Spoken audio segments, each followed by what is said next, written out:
Hi friends, అందరికీ నమస్కారం. Friends, మే 1వ తేదీ నుండి ఆంధ్రప్రదేశ్లోని ఈ రైతులందరి ఖాతాలో కూడా డబ్బులు జమ. అసలు ఎవరికి ఇస్తున్నారు ఏంటి వివరాలు తెలుసుకుందాం. వీడియో పూర్తిగా చూడండి, అలాగే తప్పకుండా ఒక లైక్ చేయండి. మరిన్ని అప్డేట్స్ కోసం ఛానల్ని సబ్స్క్రైబ్ చేసుకోండి. ఇంకా వివరాల్లోకి అయితే వెళ్ళిపోదాము. ఆంధ్రప్రదేశ్ ప్రభుత్వం అమరావతి రాజధానిలోని రైతులకు ఇవాళ మరో గుడ్ న్యూస్ చెప్పింది. ముఖ్యంగా రెండో విడతలో రాజధాని కోసం భూములు ఇచ్చిన రైతులందరికీ కూడా ముందుగా ఇచ్చిన హామీ మేరకు కౌలు మొత్తాలు పంపిణీ చేయాలని నిర్ణయించింది. ఇందుకోసం మే 1ని ముహూర్తంగా నిర్ణయించింది.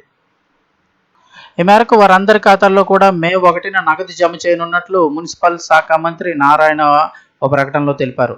రాజధానిలో కొత్తగా జరుగుతున్నటువంటి ల్యాండ్ పూలింగ్లో భూములు ఇస్తున్న రైతులందరికీ కూడా మే 1వ తేదీ నుంచి కౌలు నగదు జమ చేస్తామంటూ మంత్రి నారాయణ తెలిపారు.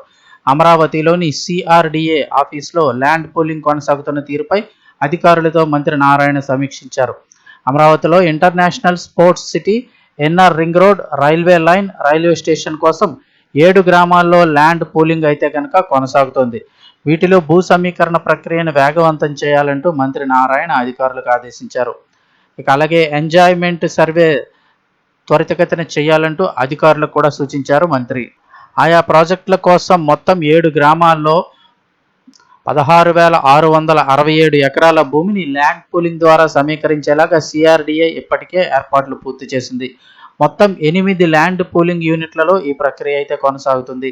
మరోవైపు 29 గ్రామాల్లో ఎఫ్ఎస్ఐ పెంపుపైన కూడా మంత్రి నారాయణ స్పష్టతనిచ్చారు. ఎఫ్ఎస్ఐ పెంపుపై టౌన్ ప్లానింగ్ డైరెక్టర్ ఆధ్వర్యంలో నియమించినటువంటి కమిటీ అధ్యయనం చేస్తుందని, కమిటీ నివేదిక ఆధారంగా పెంపుపై నిర్ణయం తీసుకుంటామంటూ ఆయన తెలిపారు.